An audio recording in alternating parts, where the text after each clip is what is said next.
Serdecznie zapraszam do odcinka 126 playlisty Mroczna Historia pod tytułem Potomkowie ludu Kanaan, część 63.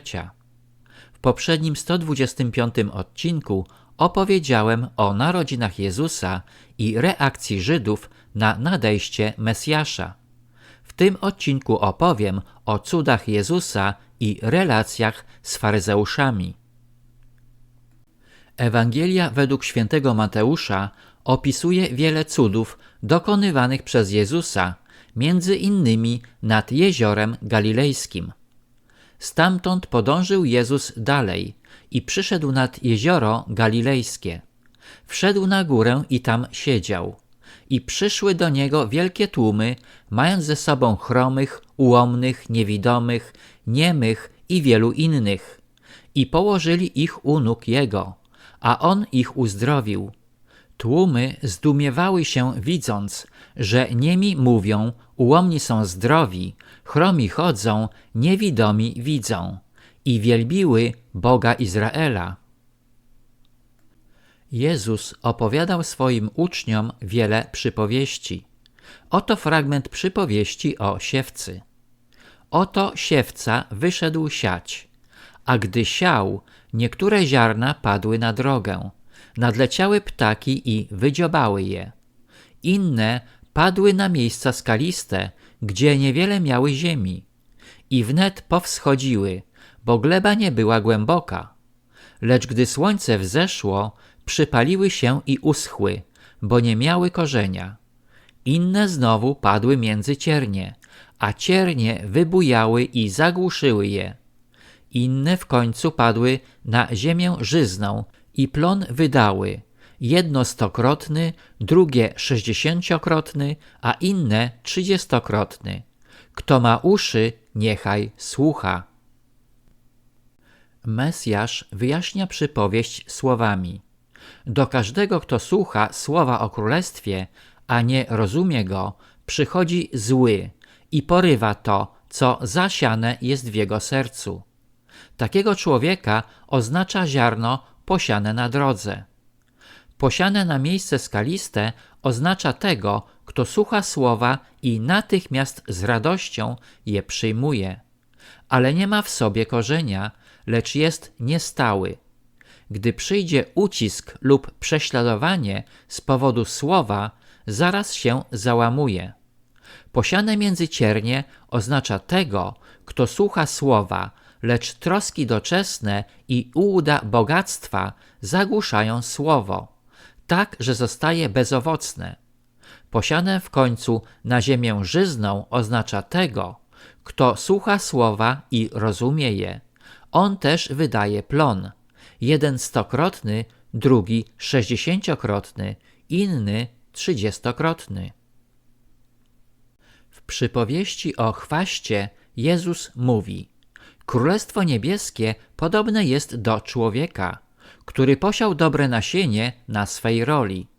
Lecz gdy ludzie spali, przyszedł jego nieprzyjaciel, nasiał chwastu między pszenicę i odszedł.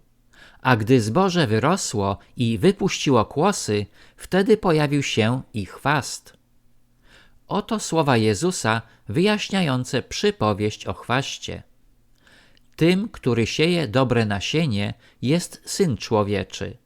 Rolą jest świat. Dobrym nasieniem są synowie Królestwa. Chwastem zaś synowie złego. Nieprzyjacielem, który posiał chwast, jest diabeł. Żniwem jest koniec świata, a żeńcami są aniołowie. Jak więc zbiera się chwast i spala ogniem, tak będzie przy końcu świata. Syn Człowieczy pośle aniołów swoich, ci zbiorą z jego królestwa wszystkie zgorszenia i tych, którzy dopuszczają się nieprawości, i wrzucą ich w piec rozpalony. Tam będzie płacz i zgrzytanie zębów. Wtedy sprawiedliwi jaśnieć będą jak słońce w królestwie Ojca swego. Kto ma uszy, niechaj słucha. Jednakże zarówno uczeni w piśmie, jak i faryzeusze nie uznawali Jezusa za Mesjasza i wątpili w Jego słowa i cuda, I kiedy Jezus pojawił się w Nazarecie, przyszedłszy do swego miasta rodzinnego, nauczał ich w synagodze, tak, że byli zdumieni i pytali, skąd u niego ta mądrość i cuda? Czyż nie jest on synem cieśli? Czy jego matce nie jest na imię Mariam, a jego braciom Jakub, Józef, Szymon i Juda? Także jego siostry, czy nie żyją wszystkie u nas? Skądże więc ma to wszystko? I powątpiewali o nim. A Jezus rzekł do nich, tylko w swojej ojczyźnie i w swoim domu może być prorok lekceważony. I niewiele zdziałał tam cudów z powodu ich niedowiarstwa. Faryzeusze i uczeni w piśmie obwiniali uczniów Jezusa, że wbrew tradycji nie myją rąk przed jedzeniem. Jezus odpowiedział im tak: dlaczego i wy przestępujecie przykazanie Boże dla waszej tradycji? Bóg przecież powiedział: czcij ojca i matkę, oraz kto złorzeczy ojcu lub matce, niech śmierć poniesie. Wy zaś mówicie, kto by oświadczył ojcu lub matce, darem złożonym w ofierze jest to, co dla ciebie miało być wsparciem ode mnie. Ten nie potrzebuje czcić swego ojca ni matki. I tak ze względu na waszą tradycję znieśliście przykazanie Boże. Obłudnicy, dobrze powiedział o was prorok Izajasz. Ten lud czci mnie wargami, lecz sercem swym daleko jest ode mnie. Ale czci mnie na próżno, ucząc zasad podanych przez ludzi. Jezus był często obwiniany przez faryzeuszy o łamanie zasad szabatu. Pewnego razu Jezus przechodził w szabat wśród zbóż. Uczniowie Jego, odczuwając głód, zaczęli zrywać kłosy i jeść. Gdy to ujrzeli faryzeusze, rzekli mu: oto twoi uczniowie czynią to, czego nie wolno czynić w szabat. A on im odpowiedział: nie czytaliście, co uczynił Dawid, gdy był głodny? On i jego towarzysze, jak wszedł do domu Bożego i jadł chleby pokładne, których nie było wolno jeść jemu ani jego towarzyszom, tylko samym kapłanom. Albo nie czytaliście w prawie, że w dzień szabatu kapłani naruszają w świątyni spoczynek szabatu, a są bez winy. Oto powiadam wam, tu jest coś większego niż świątynia. Gdybyście zrozumieli, co znaczy, chcę raczej miłosierdzia niż ofiary.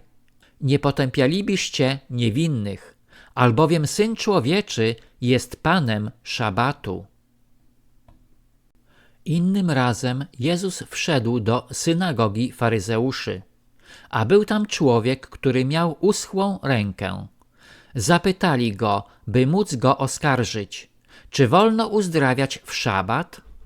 Lecz on im odpowiedział: kto z was, jeśli ma jedną owcę i jeżeli mu ta w dół wpadnie w szabat, nie chwyci i nie wyciągnie jej? O ileż ważniejszy jest człowiek niż owca, tak więc wolno jest w szabat dobrze czynić. Wtedy rzekł do owego człowieka: wyciągnij rękę. Wyciągnął i stała się znów tak zdrowa jak druga.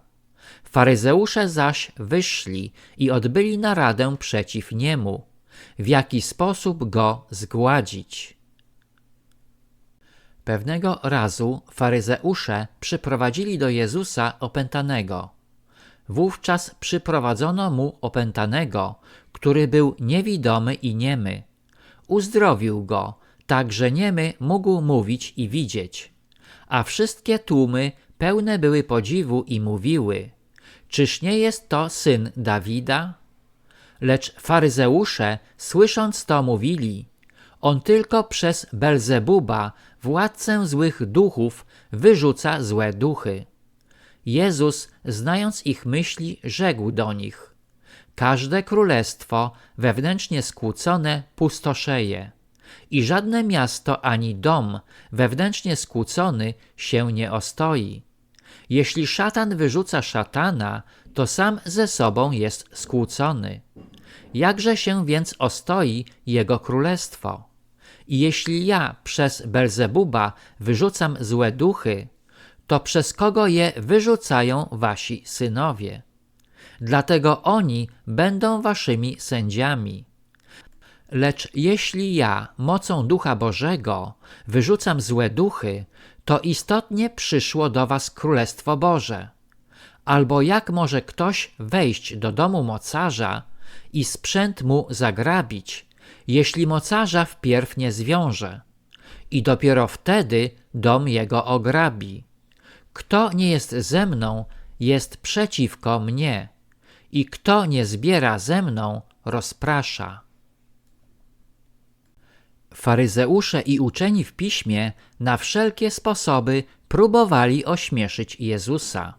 Wystawiali go na różne próby, zarzucali oszustwo i czary i byli pełni nienawiści wobec niego. Pewnego razu rzekli do Jezusa: Nauczycielu, chcielibyśmy jakiś znak widzieć od ciebie. Lecz on im odpowiedział: Plemię przewrotne i wiarołomne żąda znaku, ale żaden znak nie będzie mu dany, prócz znaku proroka Jonasza. Albowiem jak Jonasz był 3 dni i 3 noce we wnętrznościach wielkiej ryby, tak Syn Człowieczy będzie 3 dni i 3 noce w łonie ziemi. Ludzie z Niniwy powstaną na sądzie przeciw temu plemieniu i potępią je, ponieważ oni wskutek nawoływania Jonasza się nawrócili. A oto tu jest coś więcej niż Jonasz. Królowa z południa powstanie na sądzie przeciw temu plemieniu i potępi je, ponieważ ona z krańców ziemi przybyła słuchać mądrości Salomona, a oto tu jest coś więcej niż Salomon.